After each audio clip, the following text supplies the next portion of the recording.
Probadores, ayúdame a llegar a los primeros 1000 suscriptores en mi canal Trovis Cuentos y Leyendas, donde estoy subiendo historias originales y cuentos que no te podrás perder. En la descripción y comentario fijado estoy dejándote el link. Secta de Brujas, escrito por Lunita Azul, Laura AB, la bloguera del terror. Pablo y Armando eran dos gemelos que vivían en un pueblo llamado San Pedro. Aquel pueblo tenía fama porque sus habitantes acostumbraban a practicar brujería. Hombres y mujeres se dedicaban a practicarla mediante sectas, y se decía que había varias dentro de la misma comunidad, que a veces competían las unas a las otras.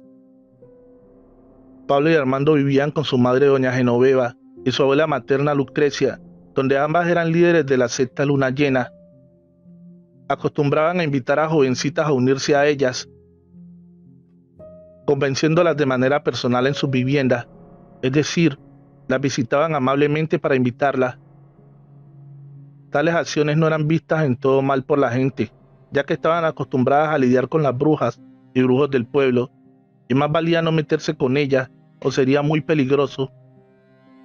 Cada 5 años, la secta de doña Genoveva y su madre realizaba un ritual espiritual de suma importancia, ya que según ellas era el momento en que incrementaban su poder y pedían protección a una entidad oscura.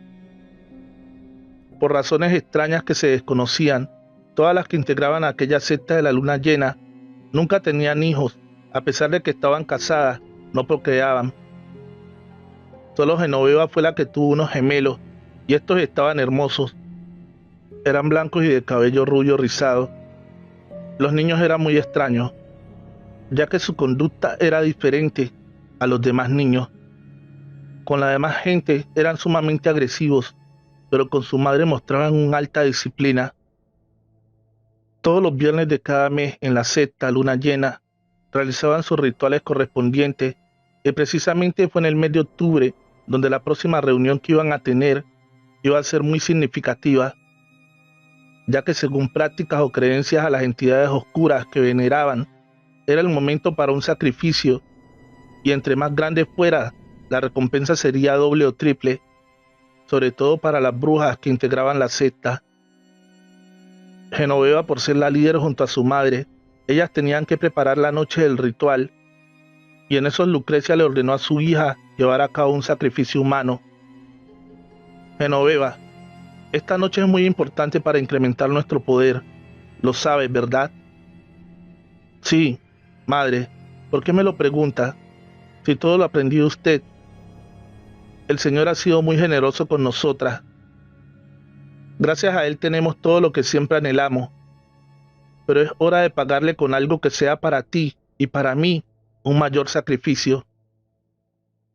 ¿De qué estás hablando, madre? En realidad no entiendo nada. No seas tonta.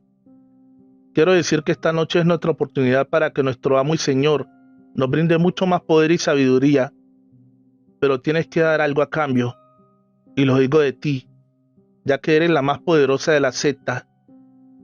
¿Qué quieres que haga? Los gemelos. Hay que ofrecer la inocencia de esos niños. Verás que no te arrepentirás. Pero estás diciendo que sacrifique a mis hijos. Solo son unos niños. La recompensa será infinita. Mira, mostrándole su libro negro de rituales oscuros.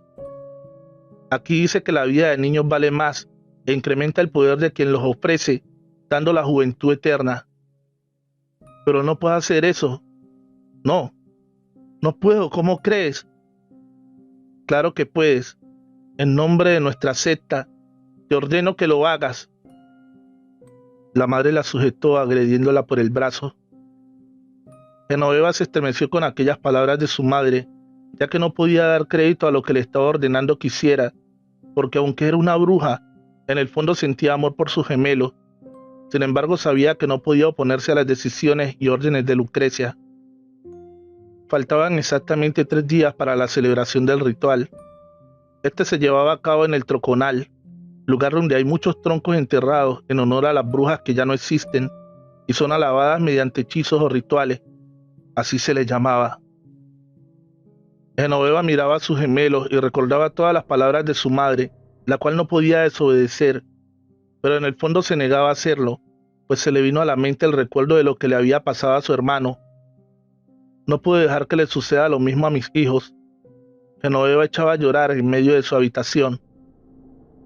El hermano de Genoveva fue dado en sacrificio cuando él tenía 10 años y ella solo 8, debido a que tenía unos hermosos ojos azules, y eso para las brujas era algo muy significativo. Le arrancaron los ojos y la piel mientras el niño gritaba de dolor, y su madre, la mamá de Genoveva, solo permanecía orando con los ojos cerrados.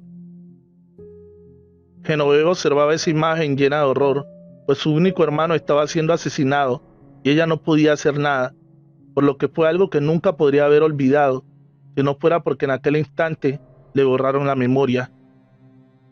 Todo ello lo tenía muy presente, sin embargo algo pasó que le hizo olvidar lo sucedido. Pero cuando su madre mencionó a los gemelos por extraña razón, toda esa escena escalofriante se le volvió a la mente, y a partir de esos momentos fue un trauma que no la dejó en paz. Las palabras de su madre resumbaban en sus oídos una y otra vez. Era como si la persiguieran todo el tiempo, y lo peor de todo es que faltaba un día para el gran ritual. Esa noche se la pasó pensando mucho en sus hijos, acostada en su cama, mientras la luna llena le alumbraba los pensamientos. De repente se levantó de un salto dirigiéndose a la habitación de los gemelos. Vamos, despierten, tienen que venir conmigo, dense prisa. Genoveva se llevó a sus gemelos para protegerlos de su madre. Les dijo con voz suave que estaban jugando a las escondidas y que ahí se quedarían hasta que ella fuera por ellos, pues alguien no los debía encontrar. La noche del ritual llegó. Las brujas se dirigieron al troconal del pueblo. Bajaron del cielo en bolas de fuego y a lo lejos en el cielo se miraban por la oscuridad de la noche. Los habitantes que sabían lo que sucedía en ese lugar solo observaban desde sus casas tan espeluznante espectáculo y se refugiaban los unos a los otros. Genoveva, Genoveva, date prisa, es hora de irnos. Sí, ya voy, estoy lista. Genoveva, ¿dónde están los gemelos? No sé, mamá, pensé que estaban en su cuarto jugando. Anda, ve a buscarlos que tenemos que irnos. Y una cosa antes, por favor, no hagas tonterías. Genoveva se encontraba muy nerviosa por proteger a sus gemelos. Sin embargo, sabía que se iba a meter en serios problemas cuando pidieran que entregara a sus hijos. Se dispuso a irse sola al lugar donde la esperaban todas las brujas de la secta, quienes ansiosas por el ritual de esa noche, la esperaban a ella y su madre. Pasaron unos minutos. Genoveva llegó sola al lugar, donde Lucrecia, la madre de Genoveva, se dirigió a ella en voz baja pero muy furiosa. ¿Dónde están los niños? No hayas hecho una tontería. ¿En dónde están? Sacudiéndola del brazo mientras Genoveva no decía una sola palabra. Las demás brujas se habían dado cuenta de lo ocurrido, y es que para ellas era difícil que se les ocultaran las cosas, y por supuesto que se iba a llevar a cabo ese ritual, ya que en un abrir y cerrar de ojos los iban a encontrar. Descuida, Lucrecia, ya sabemos dónde están los niños. Yo voy por ellos. Se acercó una de las brujas, que era la curandera del pueblo. A los pocos minutos llegaron los gemelos en compañía de la anciana del pueblo. Lucrecia entonces le ordenó a Genoveva que los preparara para el ritual, ya que la hora se acercaba y no tenían mucho tiempo. Los niños confundidos preguntaban lo que pasaba y Genoveva no podía controlar las lágrimas, y antes de llevarlos a la mesa los abrazó. Por favor, les pido que me perdonen. ¿Qué pasa, mamá? ¿A dónde nos llevan?, dijo uno de ellos. Pero ella ya no podía decir una sola palabra y solo se dispuso a atarlos en una mesa, a ambos, y se retiró al ver que sus niños comenzaron a asustarse y a llorar. Mamá, ¿qué pasa, mamá? El ritual comenzó. Los gemelos estaban completamente atados de pies y manos. Lucrecia tenía una antorcha y el libro negro, el cual leía unas palabras en árabe, dirigiéndose a los gemelos. La bruja anciana sacó de la jaula el gato negro y enterró el cuchillo en el corazón y decapitó la cabeza para rociar la sangre en el cuerpo de los pequeños. Después las antorchas se apagaron y las brujas mantenían los ojos cerrados elevando ambas manos, y en ese instante un grito de horror surgió de un gemelo y luego del otro. Lucrecia había arrancado ambos ojos a los niños y aunque gritaban, no paró hasta terminar el acto. Luego cortó la piel de ambos lentamente para colocarla en una vasija donde aquellos inocentes niños no paraban de gritar de dolor y poco a poco iban desvaneciendo. Lucrecia nunca se detuvo hasta terminar de arrancarles la piel. La sangre escurría por toda la mesa y las brujas permanecían inmóviles con las manos hacia arriba. Y lejos de ese lugar estaba Genoveva en el suelo, llorando y tapándose los oídos. «Perdónenme», lloraba una y otra vez sin poder hacer nada, al saber que sus gemelos estaban siendo asesinados. Pronto los gritos se dejaron de escuchar y un viento sacudió los frondosos árboles tan fuerte que Genoveva cayó al suelo y permaneció inconsciente por unos minutos. Al despertar se sentía un poco confundida y con la esperanza que no fuera cierto lo que estaba pasando, se dirigió hacia la escena donde se llevó a cabo el ritual y allí estaban los cuerpos de sus gemelos llenos de sangre. Las brujas permanecían hincadas mientras que Lucrecia seguía orando en voz alta y las demás brujas repetían lo que ella decía como si fuese el recitar de un rosario. El viento seguía soplando muy fuerte y por los árboles se aparecía entonces una especie de humo negro que iba envolviendo a cada bruja, donde al finalizar un destello les brillaba en cada uno de sus ojos. Cuando la masa de humo negro iba llegando hacia Genoveva, ella cayó al suelo y este humo la envolvió en todo el cuerpo por unos minutos. Después de dicho acontecimiento, Genoveva se puso de pie y mirando a las demás brujas, los ojos se le tornaron de color rojo. Después tomó un vaso de vidrio para recoger la sangre que aún escurría del cuerpo de sus gemelos para beberlo a sorbos. Cuando había bebido toda la sangre del vaso, una carcajada emitió desde su interior y con un espeluznante discurso se dirigió a las demás brujas. «Queridas, una noche más cumplimos con nuestro mandato. Estoy segura que hemos recibido grandes recompensas. Desde hoy somos más fuertes. Creo que invencibles». Un viento sacudía al mismo tiempo los árboles. «Enhorabuena, nos vemos hasta la próxima reunión de luna llena». Y es así como las brujas volvieron a elevarse en bolas de fuego que se dispersaban por todo el cielo, y desde ese momento los rumores del sacrificio de los niños se dispersaron por todo el pueblo, tanto que llegaron a oídos de la maestra de los gemelos, quien se tuvo que marchar de aquel pueblo por haber tenido enfrentamientos con Genoveva. Pero quiero confesar que yo, por ser una mujer curiosa, tuve la mala fortuna de presenciar aquel día en que había regresado al lugar donde fui en la mañana por leña por mi medalla de la Virgen de Guadalupe. Yo sola, donde sin querer me agarró la noche, pero juro que nunca fue mi intención haber observado todo lo que las verdaderas brujas realmente hacían con esos espantosos rituales. Y hoy, después de 15 años, aún Genoveva me persigue, y aunque he acudido a varias personas para que me protejan, estoy completamente segura que un día me encontrará, y la verdad no voy a saber qué hacer cuando llegue ese momento. Solo le pido a la imagen de mi medalla que me siga protegiendo como hasta ahora. La siguiente historia de brujería fue escrita por Ale Morales Gómez. En la descripción estoy dejándote el link de su página de Facebook. Síguelo. Trabajo de bruja. Araceli era una mujer bella, pero nunca había tenido un enamorado. Fue así que con el primero que habló organizó matrimonio. Ellos vivían en los Altos, como llamaban aquella región. La verdad es que era una pareja feliz en cuestiones de amor. Pero ella era una desdichada en su vida cotidiana. Todo empezó unos 20 días después de su matrimonio. En las noches alguien la jalaba de sus pies e intentaba sacarla de su cama. También sentía un peso muerto que caía sobre su pecho. Era tan fuerte el jalón de sus pies que a la mañana siguiente tenían sus piernas morados y arañazos. Ella intentaba despertar a su esposo, pero no era capaz de gritar o advertirle con sus manos. Era como si estuviera paralizada.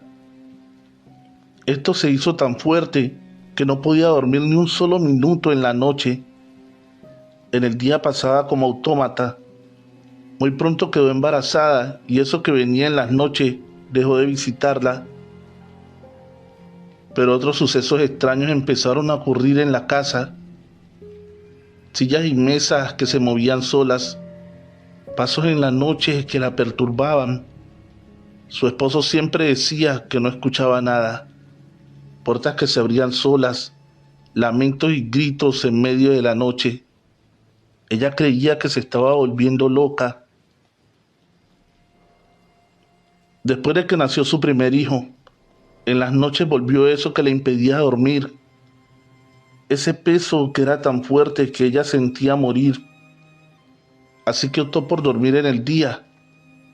La primera vez que lo hizo se arrepintió, ya que al quedarse profundamente dormida escuchó el llanto del niño fuera de casa. Sintió enloquecer, corrió afuera. No podía dar crédito a lo que veía. Su pequeño estaba en un gran árbol. Casi no logra bajarlo de allí. Ni de día ni de noche podía conciliar el sueño. Tuvo 2 hijos más. En sus 9 meses de embarazo era la única manera que podía dormir en la noche. Ya se había acostumbrado a los ruidos y lamentos de la casa. También había consultado con varias brujas de la región, pero la respuesta de todas era la misma. El trabajo que le estaban haciendo era bastante delicado y difícil de enfrentar. Casi 6 años vivió Araceli en este infierno. Los niños muchas veces despertaban llorando en la noche o a plena luz del día, porque decían que un hombre muy negro estaba en la casa. Araceli sentía que no podía más. Aunque le insistió a su esposo de cambiar de residencia, él siempre decía que cómo iba a dejar la casa que era la herencia de su padre. Una tarde que subía un anciano que le decían Toto, el cual tenía fama de ser brujo, pero nunca se le vio ejercer tal profesión. Desde que vio a Araceli, dijo que en ella algo no estaba bien, algo que cualquiera podía notar, ya que la pobre mujer estaba solo en los huesos. Ella sintió un alivio con solo ver a Toto y le pidió ayudarla. Él se quedó pensativo y le dijo que él ya no hacía esa clase de trabajos. Ella cayó de rodillas y le imploró sacarla de ese infierno. Toto la miró fijamente y le dijo que le dijera todo lo que estaba viviendo. Ella le narró cada parte de su suplicio. El anciano no hizo nada como lo hacen otros. Simplemente le dijo que alguien cercano la odiaba y quería su muerte. Solo que ella era una mujer fuerte y había resistido. Ese alguien era una bruja. En las noches era quien la visitaba. Cuando estaba embarazada no podía hacerlo porque el feto es luz. Es la muestra de Dios en la tierra. Como no podía hacerlo en el día, porque las brujas con la luz del sol no tienen poder, había dejado restos de algún muerto en la casa. Este era quien visitaba en el día o el que hacía ruidos en la casa. Le dijo también que este muerto hace lo que hace, porque la bruja no lo deja descansar en paz. Le promete dejarlo volver a la luz cuando acabe con ella. Lo primero era buscar en toda la casa un objeto extraño. Este debía tener un polvo entre café y negro y algunas huesos. Este debía tener un polvo entre café y negro y muchas veces algunos huesos. Después de encontrarlo, debía llevarlos al cementerio y enterrarlos. Donde los dejara, debía encender una vela blanca y dejar un vaso de agua. Le advertía que ella liberaría esa alma y ésta se vengaría de quien no la permitió descansar. Araceli dijo que no le importaba. Si esa persona fuera quien fuera, había sido capaz de hacerle tanto daño que pagara las consecuencias. Ahora ese era el primer paso para espantar esa alma en pena por culpa de la bruja. El segundo era sembrar alrededor de la casa 12 plantas de estramonio, una planta que espanta a las brujas, pero cada que se sembrara uno, debía rezar esta oración: con el poder de Dios y el Espíritu Santo, te cierro el paso a mi casa, a mi vida y a mi familia. Cada que se sembrara uno, debía rezar la oración. Antes de irse le advirtió de nuevo que eso traería consecuencias para quien hubiera hecho ese mal. Araceli le preguntó cuánto le debía. Él le dijo que nada, solo debía rezar una oración por él cada que fuera a misa. Araceli hizo todo al pie de la letra. Entre las tejas de la cocina encontró una bolsa como la que decía: la tierra y unos pequeños huesos, tal vez falanges de las manos. Lo llevó al cementerio y después sembró el estramonio. En casa todo era paz, pero unos 20 días después de esto, a su esposo le llegó una noticia que su hermana Magnolia estaba muy enferma y que fuera a verla. Araceli dejó los niños con su madre y acompañó a su esposo. A pesar que Magnolia poco los visitaba, era muy querida por ella porque se conocían desde niñas. Desde que entraron en casa, Araceli supo la verdad. Dio unos pasos atrás y se retiró de la casa. El esposo no le preguntó nada. Volvieron a casa y ella se enteraba de cómo le estaba pasando su cuñada, por lo que decía su esposo. Ella nunca volvió a visitarla. Casi 2 años duró el infierno de Magnolia. Murió en los huesos. Ya no podía comer y los médicos no podían decir qué mal la quejaba. Cuando murió, el esposo de Araceli estaba a su lado. Las últimas palabras antes de morir fue: dile a Araceli que me perdone. Él no entendió nada. Aún así le dio la razón a su esposa. Araceli nunca supo por qué su cuñada y amiga quiso hacerle ese daño.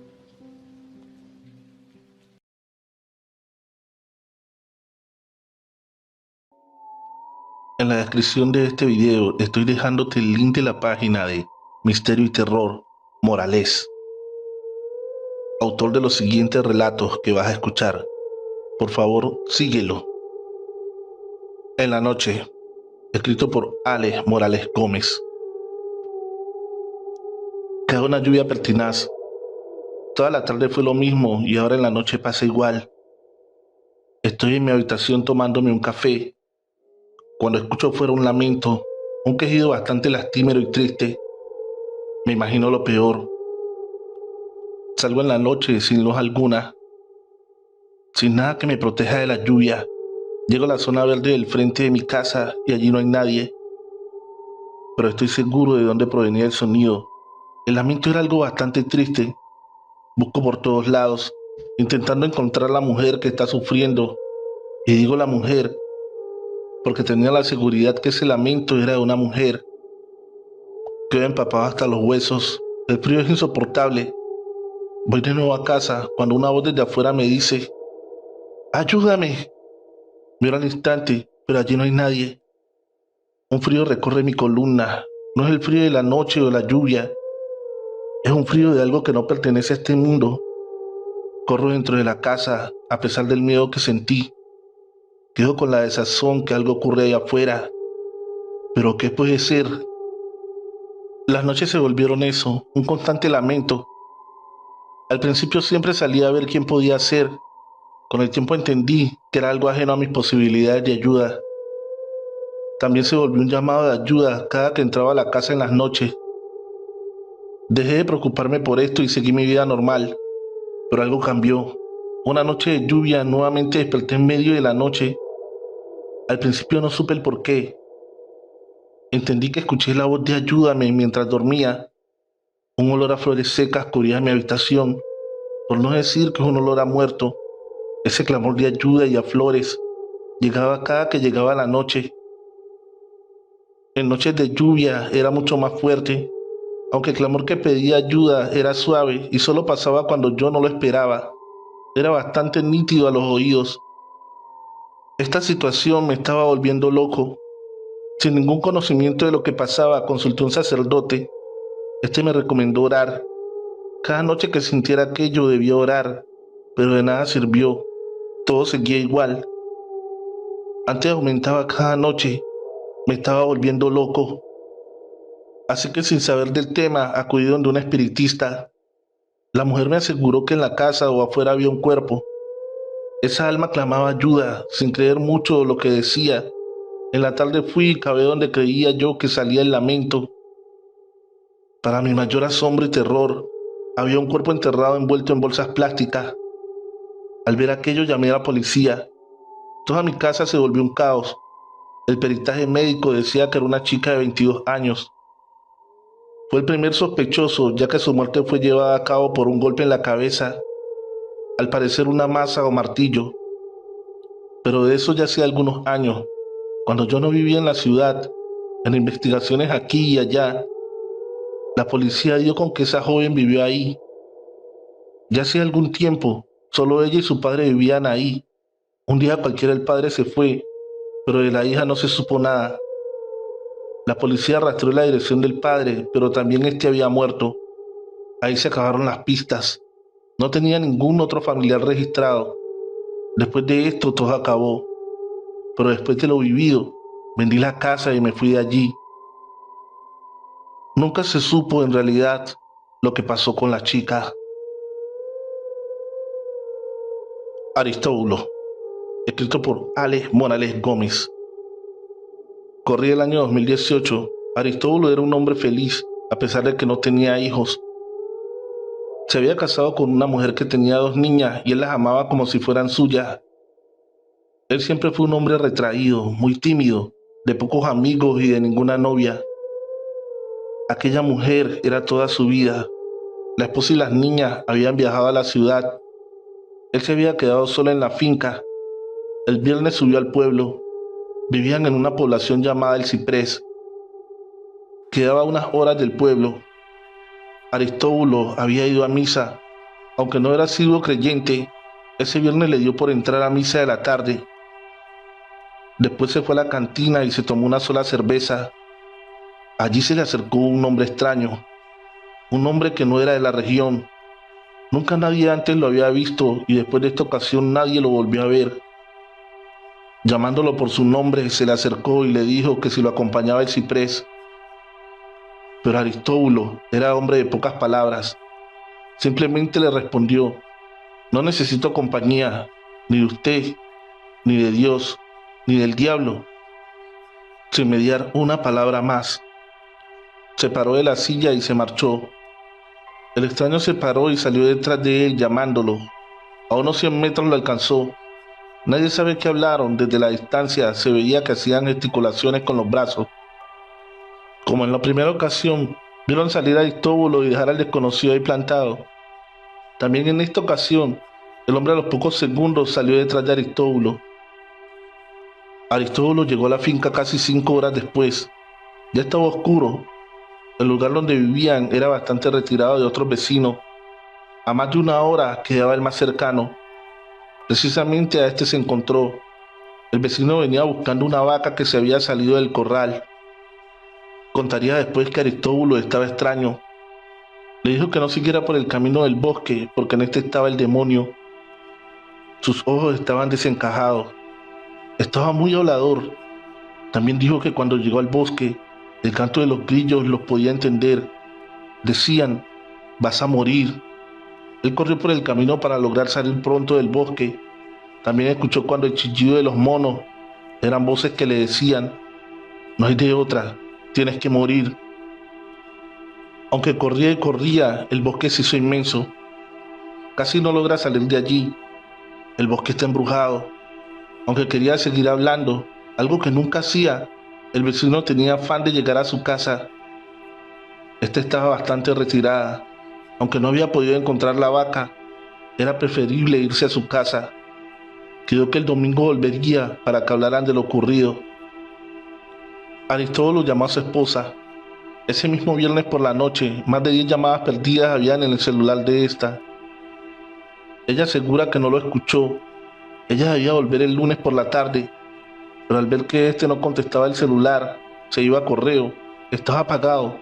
Llamó al vecino que había perdido la vaca. para que se diera una pasada por allí. Lo que encontró fue una escena de terror. Aristóbulo se había ahorcado. El vecino llamó a familiares y a la autoridad. Solo muy entrada la noche se hizo el levantamiento del cadáver. Ya olía mal. Según medicina legal, estaba allí colgado desde el viernes. Los familiares de Aristóbulo aseguran que este se suicidó porque su esposa tenía un amante. Ella asegura que no era así. La esposa no quiso volver a esa casa. El recuerdo y el dolor al saber cómo fue su muerte era más fuerte aún. La madre de Aristóbulo se fue un fin de semana para allí. Quería sacar las cosas de él y quemarlas o regalar lo que aún sirviera. La intención era alquilar la finca. Ya había varios interesados. Llegó viernes por la noche, un mes exactamente después de su muerte. Como el lugar era lejano y solo se podía ir caminando o a caballo, estaba muy cansada cuando llegó, así que muy pronto se fue a dormir. Sin mucha espera se quedó dormida. Despertó en medio de la noche. Alguien se había sentado al lado de su presión en el pecho y ese olor, que era el mismo que esparció su hijo muerto. Llena de terror lo escuchó hablar.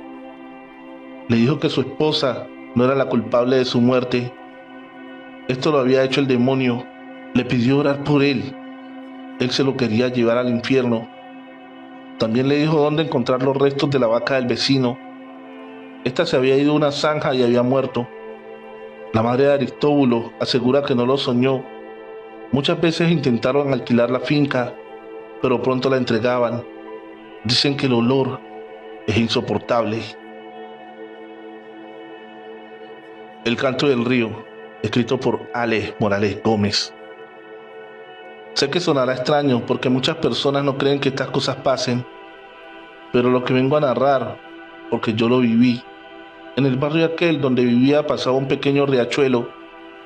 En este se escuchaban cantos de dentro del río. Cuando había cantos y voces era porque iba a ocurrir un desastre natural. Era algo extraño, pero una premonición de lo que iba a ocurrir, cuando se escuchaba música solamente y voces, pero de niños. Las ancianas aseguraban que había un aborto o había nacido un niño. Estas últimas voces de niños se aseguraba que eran duendes. Estos se alegraban de que llegara una nueva criatura. Para ellos no importaba si vivo o muerto. Esto los hacía feliz. Las madres de todos los pequeños les tenían prohibido salir después de las 4 de la tarde. Era muy frecuente que se perdieran niños en aquel lugar cuando el río se crecía por la lluvia. Se desbordaba no solo por sus orillas, sino que el agua inundaba las alcantarillas.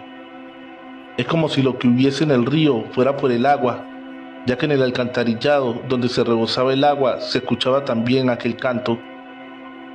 Una tarde después de un fuerte aguacero y una gran creciente del río, mi hermana y yo volvíamos del colegio en una de las tapas del alcantarillado que el agua del río había levantado. Mi hermana pequeña jugando metió uno de sus pies en una de ellas. Cuando un grito me alertó, corrí a ver qué pasaba. La pierna de mi hermana tenía un arañón feo y profundo, 5 marcas como de uñas. Era una mano muy pequeña. Fui con prontitud a casa con mi hermana y mi madre la llevó al médico. Allí no pudieron explicar qué pudo haber causado semejante herida. Parecía ser una mano, pero por su tamaño no podía ser humana, más aún por la profundidad de la herida. Las abuelas decían que cada 50 años el río cobraba víctimas con una borrasca. La que a mí me tocó vivir fue tan devastadora que arrasó con todo. El Estado debió reubicarnos y llevarnos a vivir a otro lugar. El río dejó todo desolado.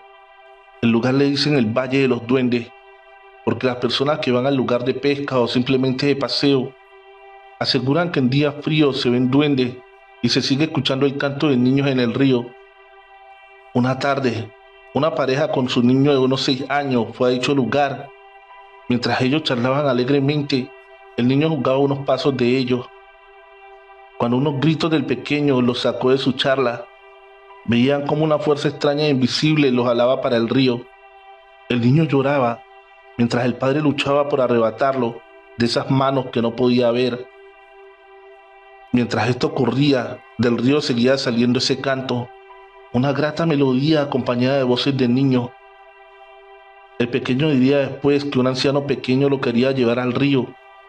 Le aseguró que allí viviría muy feliz, pero el niño, al decirle que no, el pequeño anciano lo quiso llevar a la fuerza. De esto ya hace algunos años, y aunque no vivimos ya por esos lados, los ancianos esperan que cuando se cumplan otros 50 años, volverá a ver otra borrasca.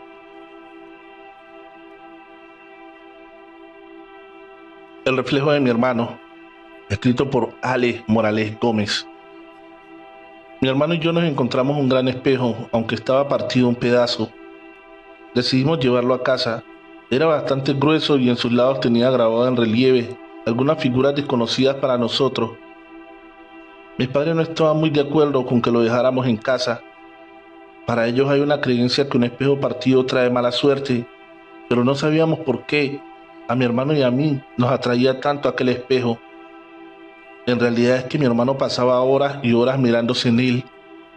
Mis padres tenían que darle sendas reprimendas para que fuera a la escuela o hacer cualquier otra cosa en la casa. A mí también me gustaba mirarme en el espejo, no lo puedo negar. No es que tuviese nada en particular, pero ver tu reflejo allí atraía. En esos días la salud de mi hermano empezó a decaer. Se le veía ojeroso y pálido de la piel. Comía poco y dormía menos. Una noche me levanté al servicio sanitario. Lo vi enfrente al espejo hablando con alguien dentro de este. Lo llamé por su nombre, pero no parecía escucharme.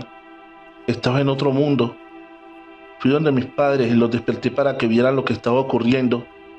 Solo cuando mi padre se interpuso entre él y el espejo, reaccionó. Pero al volver a la realidad se desmayó. Su piel era como un papel. Es como si toda la energía se la absorbiera ese espejo. Pasados unos minutos volvió en sí. Mi madre estaba iracunda. Decía que teníamos que salir de ese espejo. Él no entendía lo que pasaba, ni siquiera recordaba que estuvo frente al espejo. Cuando cayó en la cuenta que querían deshacerse de este, lloró como un niño pequeño. El espejo se iría, pero el camión de la basura solo pasaba el siguiente día, así que pasaría un día y una noche más allí. Mi padre lo llevó al cuarto de rebujo. Él mismo se encargaría de sacarlo al día siguiente. Eran las 12 en punto cuando abrí los ojos. Algo no estaba bien en casa. Agudicé mi oído. Escuché a mi hermano en el cuarto contiguo salir. Me puse de pie y lo seguí. Parecía sonámbulo, pero se movía por la casa con soltura, como si fuese completamente despierto. Mi padre había cerrado la puerta de aquel cuarto con llave, pero a la hora de mi hermano ponerse frente a esta, se abrió como por arte de magia. Él entró y así como se abrió, volvió y cerró. La casa se puso fría, como si una niebla invisible hubiese llenado todo. Yo grité llamando a mis padres, pero estos, a pesar que era un sueño liviano, no se despertaron. Fui a su habitación e intenté abrir la puerta. También estaba con llave, algo que mis padres nunca hacían. Golpeé, pateé, para que me escucharan, pero nada, parecía que estuvieran muertos. Yo me sentí enloquecer, más aún que mi hermano estaba allí encerrado con eso. Fui al cuarto de herramientas de mi padre, saqué el destornillador más grande y forcé la puerta y entré. Mi hermano estaba mirándose en el espejo. Su mirada estaba perdida en un más allá que solo él podía ver. De su boca salía una línea de saliva. No era él. Parecía un ente sin razón. Cuando entré, no me fijé en el reflejo de mi hermano en el espejo. Solo lo miraba a él, creyendo que en el espejo estaba su reflejo. Pero al fijarme no era así. Allí había algo, o alguien que no era mi hermano. Era un espectro de color gris con una sonrisa malvada y diabólica. Miraba fijamente a mi hermano, pero yo sabía que estaba pendiente de mí. Parecía no tener nariz, solo veía sus ojos y su boca sonriente. Los ojos eran como carbones, negros por completo. Solo en todo el medio tenía una pequeña chispa de luz. No sé el por qué, pero entendí que se le estaba robando la energía a mi hermano. Quise caminar donde él estaba, pero una fuerza me detuvo. No fui capaz. En la casa sentía ese frío en todos lados. Lo que fuera que hubiera en el espejo estaba en poder de toda la casa. Mi hermano iba a morir. Así lo sentía. Recé unas oraciones. Pedí fuerza para poder moverme. Y a fe que lo logré. Fue como si una fuerza me hubiera liberado. Fui a dar contra mi hermano tumbando todo a mi paso. Incluso el espejo que se hizo añicos. El estruendo fue ensordecedor. Más aún que al quebrarse alguien dio un grito de odio y dolor dentro de aquel endemoniado espejo. Mis padres se despertaron con el estruendo. La habitación era un caos. No solo los pedazos de espejo, todo allí estaba tirado patas arriba, como si un huracán lo hubiera revuelto todo. Les conté a mis padres lo vivido. Mi padre recogió los pedazos, los dejó fuera de la casa en el lugar donde los recogía la basura. No quería dejar aquello dentro. A la mañana siguiente no estaban. Alguien se los había llevado. Mi hermano casi no se recupera de esa experiencia. Quedó débil por mucho tiempo. En realidad aquello le estaba robando la energía. Estuvo más de 3 meses que se levantaba sonámbulo. Mis padres y yo estábamos muy pendientes de él en las noches, hasta que volvió a ser el mismo.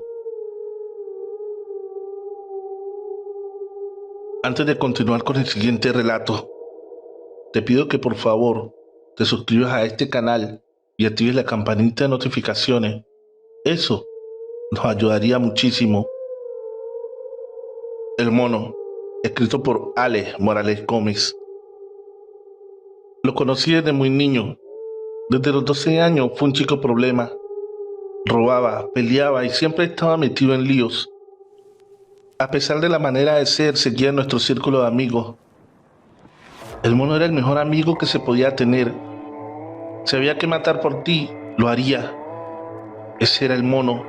Cuando cumplió los 15, empezó a decirnos que él no llegaría a los 18, ya que tenía varios enemigos, entre esos la policía, que buscaba la manera de agarrarlo con las manos en la masa y así llevarlo a un centro para menores.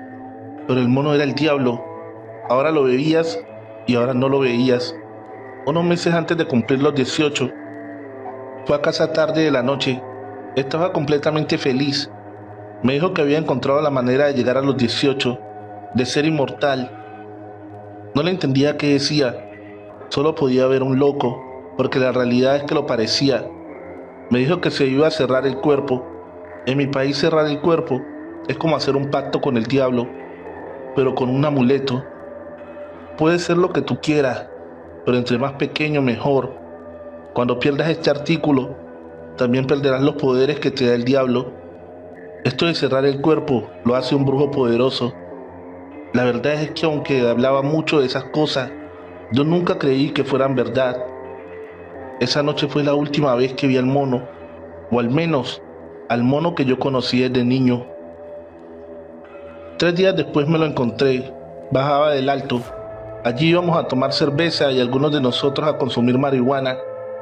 El mono era otro, y no es que estuviera drogado, yo lo reconocería.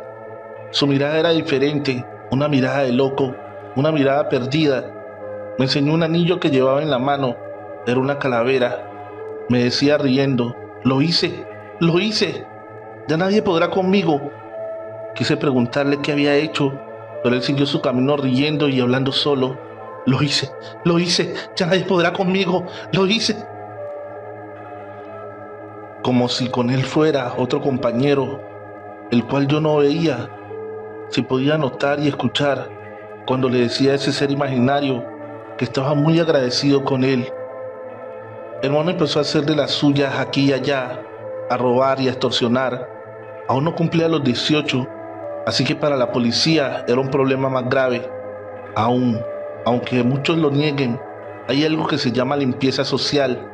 Son grupos armados, pagados por quién sabe quién, que asesinan a esos personajes que se convierten en un problema para la sociedad. En aquel entonces murieron varios amigos en común míos con el mono. Un mediodía de domingo el lugar estaba lleno de gente, pues era día de mercado. El mono se tomaba una cerveza, cuando 2 hombres se le acercaron y sin mediar palabra lo tiraron al suelo. Sacaron sus armas y fueron a disparar, pero ninguna de las 2 armas dio fuego. Fallaron. El mono se revolvió entre ellos y salió corriendo calle abajo. Dicen que reía como loco y gritaba que nadie podía con él. Corrió hasta el final de la calle. De allí siguió un puente y se lanzó a un gran río.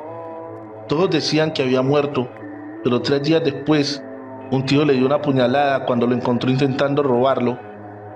El mono fue al médico preocupado, mientras el médico preparaba el implemento de cirugía, ya que la puñalada era con un arma que no deja de derramar sangre, un chupa chupa, y esta es bastante peligrosa. Cuando volvió, el mono se había ido. Según el reporte médico, debería estar muerto, pero 5 días después, un centinela de un regimiento militar lo sorprendió intentando robar munición. Varios militares lo siguieron, pero logró huir. Aún así se alcanzó a robar una pistola. Los militares estaban iracundos y querían cazarlo a como diera lugar. Estos averiguaron que el mono visitaba a un joven de un barrio pequeño, así que una noche lo esperaron, ya que el mono vivía muy arisco. Solo iba allí tarde de la noche. 3 militares lo esperaban, y así fue que apareció. Dispararon uno por uno lado de la calle y el otro por el lado contrario. Resultado de aquella operación, un militar muerto y el otro herido. El reporte judicial diría que ambos hirieron el uno al otro, aunque los militares aseguran que fue el mono. El mono nada se sabía. En un bosque que quedaba arriba del pueblo, dicen que veían al mono subir por las noches. Allí vivía, parecía un ermitaño, diría un anciano que se lo encontró y al cual le robó los cigarrillos. Pasaron meses y hasta años, del mono nada se supo. Solo una vez un perro apareció por el barrio con un dedo de un humano en su boca, con un anillo en forma de calavera. Dicen que ese era el dedo del mono y que ahora sí estaba muerto porque le había quitado su poder. La verdad nunca se supo. El mono no se volvió a saber. Síguelo. El umbral de la muerte. Escrito por Alex Morales Gómez. Mis padres alquilaron una vivienda al frente del cementerio. No es que fuera muy cerca de este, pero desde mi habitación en la segunda planta, a través de la ventana, podía ver una parte. Un cementerio bastante antiguo, por no decir que el más antiguo de la ciudad. Antes de ir a vivir allí, nunca antes había tenido experiencias con nada que tenga que ver con lo paranormal. El miedo que creo que tenemos la mayoría a la oscuridad y cosas que no podemos explicar. 3 días después de estar en la nueva casa, veo que va entrando un cortejo fúnebre, algo bastante normal ya que es un cementerio. Veo que al lado de quienes llevan el ataúd va una mujer vestida de negro, una familiar, pensé. La peculiaridad de aquella mujer es que no se veía muy bien. Se podía decir que transparente, como difuminada. Me paré de un salto y me dirigí al cementerio, algo que antes me había dicho para mí mismo nunca haría. Voy con cautela y me acerco a las personas que acompañaban el ataúd. Aún estoy con mi uniforme del colegio, así que nadie se fija en mí. La mujer, mejor dicho, una anciana, sigue ahí parada al lado del ataúd, mirando con fijación el cadáver. Nadie le presta atención. Dejan el ataúd en unos soportes mientras el sepulturero termina de organizar la bóveda. Los familiares lloran y entonan una oración. También yo rezo a la par de ellos.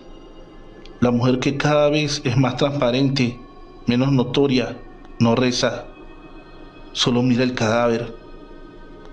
Un poco timorato me acerco al ataúd. Pienso que tal vez los familiares se puedan molestar, pero nadie dice nada, ni se fijan en mí. Me acerco por el lado contrario donde está la mujer y miro a la muerta, una anciana. Un suceso que no esperaba me deja paralizado. La mujer del ataúd es la misma que está parada frente a este. No es una mujer real, es un fantasma. La veo al frente mío, mucho más borrosa. Solo veo que me mira con tristeza y desaparece ante mis ojos. No puedo creer lo que estoy viviendo. y corro a mi casa aterrorizado. No comenté con mis padres esta experiencia. Era bastante difícil de entender para mí. Mucho menos se la podía explicar a otros. Una tarde noche estoy frente a mi ventana mirando al cementerio, pensando precisamente en lo vivido, cuando veo 6 hombres, van armados y uniformados, llevan a 4 personas amarradas. Veo cuando mueven entre todos una gran losa, inclusive los veo atados, los hacen entrar allí y los tapan. No puede ser, es como si los enterraran vivos. No sé qué pensar, pero para hacer todo más confuso, los que van vestidos de militar desaparecen. No es que se vayan a ningún lugar, solo se desvanecen en el aire. Al día siguiente veo a 3 hombres vestidos de militar. Noto que por unos agujeros lanzan cosas dentro de la cavidad que cubre la placa. Para horror mío, son parte de muertos. Porque veo cuando van a las bóvedas y traen de allí. Es algo macabro e increíble. Están alimentando a los cautivos con parte de los difuntos.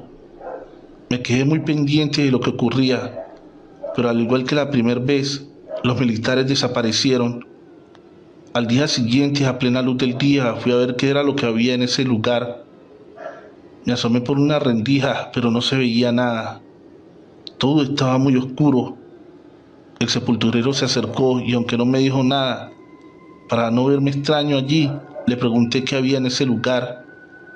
Me dijo que hacía muchos años ahí se dejaban los huesos de los cadáveres, que después de muchos años nadie reclamaba. Pero después de la guerra, ese lugar fue sellado para siempre. No entendía nada de lo que veía. No dije nada y me marché dándole las gracias. Sé que suena bastante loco, pero esa misma noche volví a dicho lugar. Claro que lo hice a escondidas de mis padres y me entré al cementerio sin autorización. Me pasé bajo una reja, lugar que antes había visto en el día. Llego a ese lugar que me llamaba tanto la atención por lo que vi desde mi casa. Debo confesar que estaba muerto de miedo. Eran casi las 9. Primera vez que pisaba un cementerio de noche. Voy a dicho lugar y me quedo de una pieza cuando escucho voces, lamentos clamando ayuda o un poco de agua y comida. Voy y me asomo por el mismo lugar que intenté mirar en el día, pero si era oscuro a plena luz del día, ¿qué se podría decir en la noche? Era total oscuridad. Aunque muerto de terror y preocupado porque me descubrieran allí, les pregunté quiénes eran y qué hacían allí. Nadie me respondió, o no directamente a mí. Ellos seguían en sus lamentos y pedidos de ayuda. Estuve algo así como una hora allí y sin saber muy bien qué hacer.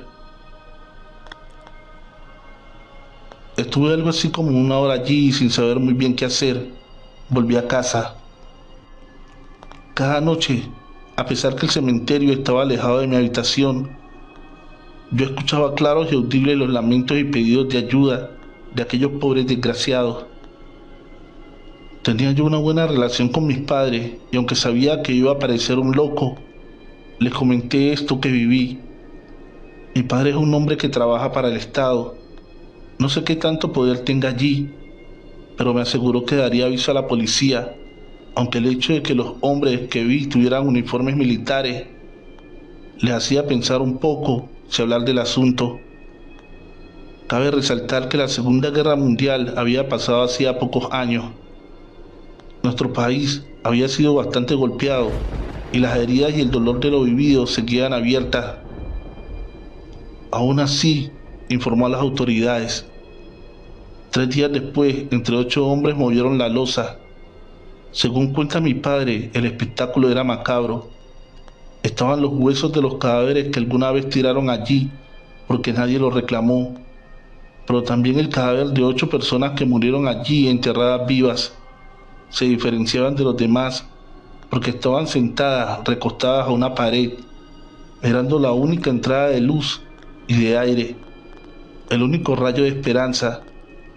Al parecer prisioneros de guerra, tal vez los dejaron morir allí de gusto, o simplemente sus captores se olvidaron de ellos y nunca más volvieron. Mi padre estuvo envuelto en una investigación secreta por saber del asunto. Él explicó una y mil veces que yo era quien había escuchado voces, algo poco creíble.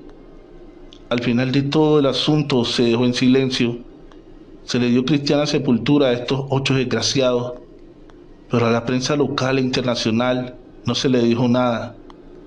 Se podría decir que fue un secreto de Estado.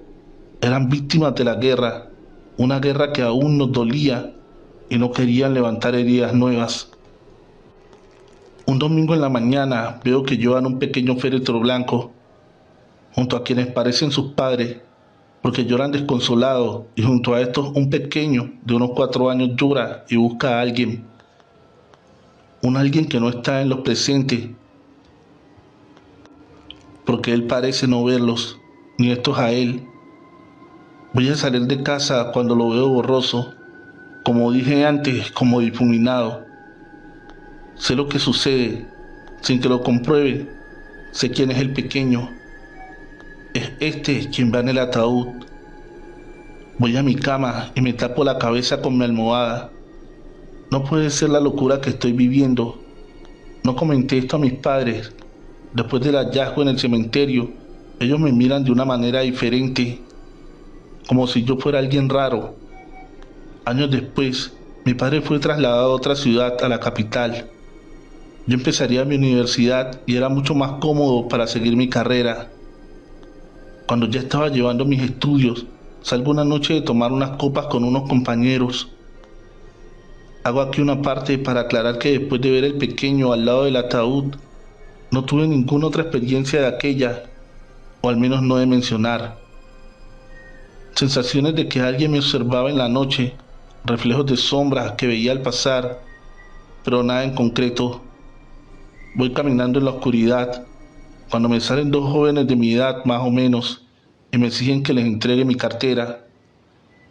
Veo que no llevan armas, así que quiero defenderme, pero uno de ellos me golpea con algo, tal vez un mazo o una roca. Pierdo el sentido, lo pierdo por cosa de 3 meses. Quedo en coma.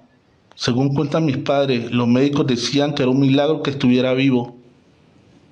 Debo decir que esos 3 meses, 2 de ellos no supe nada de mí, pero el último mes tenía conciencia de lo que pasaba. Escuchaba a mis padres, mis compañeros y profesores hablar de mí. Allí supe que le gustaba una chica de la universidad. Estar consciente y no poder decirle al mundo que estás ahí es una sensación bastante difícil. En esos momentos de lucidez también tenía sueños. En estos veía a las personas que estaban encerradas en aquel lugar en el cementerio. Veía al niño y a la anciana que iban a enterrar. Muchas sombras detrás de estos, sombras que aunque no podía definir, sabía para mí que eran malvadas. Una madrugada antes de volver a la vida, como lo digo siempre que cuento la historia de mi tiempo que estuve en coma, veo aquellas sombras. No solo las veo, me jalan de pies y manos arrastrándome a un mundo oscuro. En un momento dado, aquellos que estaban enterrados vivos me ayudaron a impedir que estos me llevaran. Nunca vi a esas personas ni sus cadáveres, pero en mi pesadilla los podía ver patentes y sabía que eran ellos. Cuando ellos lograron rescatarme de esas sombras, desperté, volví a vivir. Después de esto no volví a ver nada, pero sé que en la oscuridad de la noche siguen aquellas sombras. Trovadores, en la descripción de este video está el link de la página del autor del siguiente relato, Alex Morales Gómez, Terror y Misterio. Síguelo. Enterrada con cadenas. Se decía que aquella mujer fue enterrada, amarrada y con cadenas, porque era tanta su maldad y su poder que temían que pudiera volver de la muerte. Muchos aseguraban que era bruja, otros que un vampiro, unos más temerosos que era el mismo demonio. Se hablaba de cómo había sido enterrada, pero nadie sabía en verdad cómo estaba, ya que de eso hacía muchos años. Una anciana, Todos los días madrugaba a misa y aseguraba que oraba para que los protegiera de esa mujer malvada, porque cuando pasaran 100 años de su entierro, volvería al mundo y traería mucha maldad. Las personas siempre creyeron que era una loca. La historia de la enterrada con cadenas era eso, una historia que se habían inventado para asustar a niños, borrachos, pescadores, pero la realidad es que pocos creían en aquello. Supieron en el pueblo que se cumplían los 100 años, porque la anciana lo gritó a los cuatro vientos.